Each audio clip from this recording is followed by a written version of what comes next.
แผนกโยธาธิการและขนส่งแขวงบริคำไซจัดกองประชุมเผยแพร่นิติกรรมใต้กฎหมายเกี่ยวกับเวียกงานคุ้มครองเขตสงวนทางหลวงและคุ้มครองการปลูกสร้างแขนงโยธาธิการและขนส่งให้ภาคส่วนที่เกี่ยวข้อง7ตัวเมืองกองประชุมจัดขึ้นในวันที่14 มกราคม 2026ที่เมืองทาพบาทภายใต้การเป็นประธานร่วมของทานกรหลวงพิทักษ์รองประธานคณะกรรมการปกครองเมืองทาพบาททานไข่ทองคำสูนทรรองหัวหน้าแผนกยทขแขวงบริคำไซมีคณะรับผิดชอบเวียกงานที่เกี่ยวข้องคันแขวงคันเมืองมีบรรดาบริษัทวิสาหกิจตลอดฮอดเลขาภาคบ้านภายในเทศบาลเมืองเข้าร่วม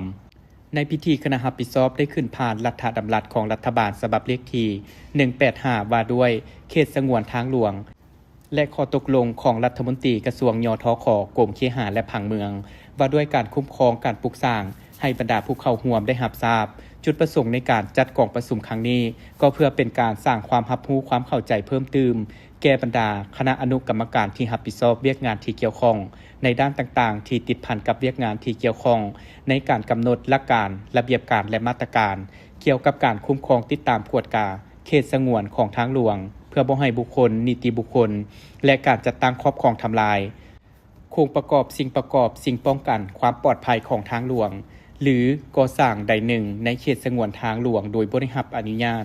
ทั้งนี้ก็เพื่อแนวใส่เฮ็ดให้เวียกงานคุ้มครองเขตสงวนมีประสิทธิภาพประสิทธิผลและปกปักรักษาสิ่งแวดล้อมพร้อมทั้งรับประกันการจราจรมีความปลอดภัยว่องไวมีความสวยงามเป็นระเบียบเรียบร้อยมีเอกลักษณ์กลมกลืนกับสภาพแวดล้อมอ้อมข้างและถูกต้องตามแผนผังตัวเมือง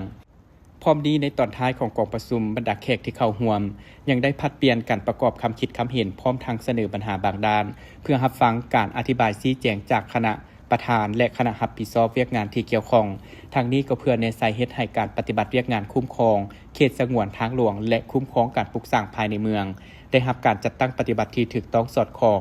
มีความเป็นเอกภาพและหันเข้าสู่ดำรัสนิติกรรมใต้กฎหมายที่คันเทิงวางออกอย่างเข้มงวด